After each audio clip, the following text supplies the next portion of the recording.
Isang trans woman ang ipinablotter ng lalaki na kanyang stalker. Paano nga ba ito dapat aksyonan? Para bigyan ng mukha ang balita, Mobile Journal, Jazz Paredes.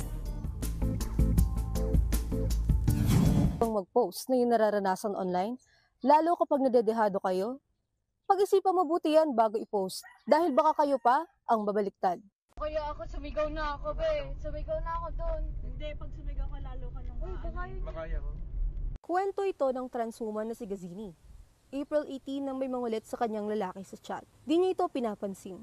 Pero nabahala siya nang sendan siya nito ng picture ng kanilang bahay. Kumbaga, stalking. Nag-picture siya sa labas ng bahay namin, sa labas ng bintana namin. And then, while I was sleeping that time, nakita ko siya sa may tapat ng bintana namin na nakatayo na. And then ako, nagtulog-tulugan po ako after noon. Umalis siya and then nag-chat ulit siya. Parang from 2 a.m. until 4 a.m. Pabalik-balik po siya sa amin. Ganun yung routine. Nag-video call siya, nag-voice message siya, chat siya ng chat. Nasaan ka ngayon? Nasaan ka ngayon? Pwede ba pumunta sa inyo? Pwede ba pumunta dyan sa inyo?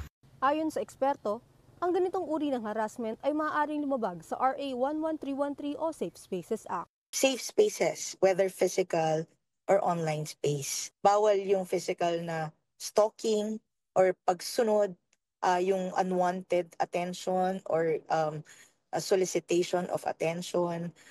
It should be consensual, no? Hindi sinirerespeto yung iyong karapatang pantao. Hindi lang siya particular sa babae, no? It's gender sensitive. So lahat ng tao in general. It's a human rights law kasi. Ipinost ni Gazini ang traumatic experience bilang awareness. Dahil dito, napag-alaman niyang may iba na palang na biktima yung lalaki. Pero laking gulat niya nang malaman na nakablatter na siya sa kanilang barangay dahil daw sa pagpo-post. After that, nagpunta yung parents nung lalaki sa amin by morning asking for the post. Sige po, I will take down the post pero magpapablatter po ako at magpapapulis ako.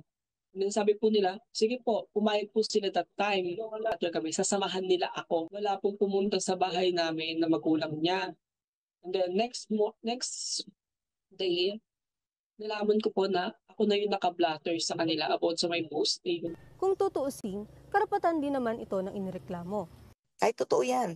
Pero kung walang intention, no, other than to humiliate, debase, degrade the person, then that's not just any kind of defamation. Pag sinulat, libel. Pag sinulat sa social media, that's penalized a degree higher by Cybercrime Act. Pero, dapat pa ring sundin ang legal protocol gaya ng pagpapablatter o paghahain ng reklamo sa mga otoridad. Wala namang dapat ikatakot dahil ang blatter ay record lamang ng insidente at hindi pa bahagi ng proseso sa pagdedemanda. Wala sa social media ang hustisya. Minsan, kahit ikaw ang ginawa ng hindi maganda, baka ikaw pa ang mapasama. Kaya, doble ingat po mga kapatid. Mobile Journal, Jazz Paredes po, hatid ang mukha ng balita.